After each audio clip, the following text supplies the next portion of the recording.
Yo, what's up mga kaibigan? Nali na tayo magkwentuhan. Isang malungkot na balita. Ang bahay ng Miami Heat longtime Filipino-American head coach Erik Spoelstra ay nasunog at naging abo. Wala nang natira mga kaibigan sa mga gamit at bahay ng sikat na two-time NBA head coach champion. Malamang may mga insurance din naman ito, subalit malungkot pa rin nga na ang bahay na puno ng mga alaala ng inyong pamilya na makita na naging abo na lamang.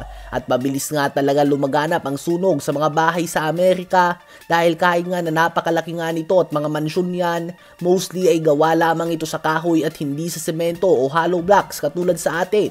Kaya naman kung napapansin nyo nga kapag binabagyo ang mga bahay sa Estados Unidos ay talagang nililipad dito at madaling mawasak. Ang magandang balita lang dito ay walang nasaktan physically sa mga tao sa paligid. Lahat ay ligtas, mapaanak man ito ng Phil-Am coach at mga kapitbahay niya.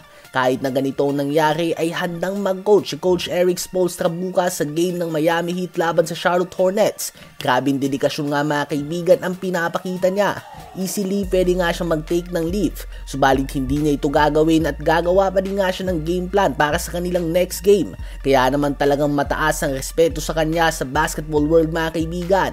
Ano ba ang masasabi niyo tungkol dito? Habang si Stephen Curry naman matapos ang game nila laban sa Phoenix Suns ay inamin niya nga na wala na talaga siyang lakas noong second half dahil may sakit nga siya mga kaibigan.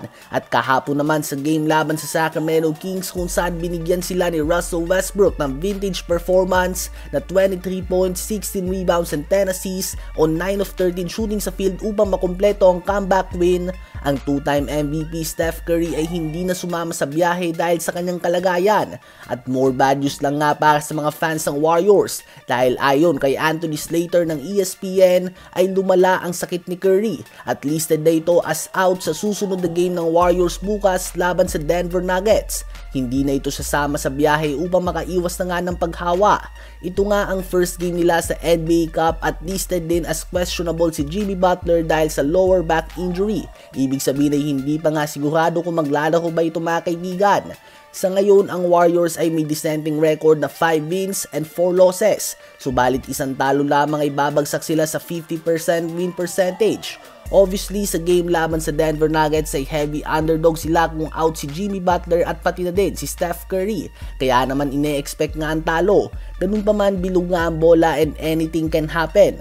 Ano ba masasabi nyo tungkol dito? Sa palagay nyo ba ay magagawa ng Golden State Warriors na may panalo ang kanilang mga laro nang wala si Stephen Curry at Jimmy Butler sa kanilang lineup? I-comment yan sa baba at aking babasahin yan. Huwag kakalimutan na mag-like, mag-subscribe at i-hit ang notification bell for more updates at kwentuhan. Maraming salamat po sa inyong lahat.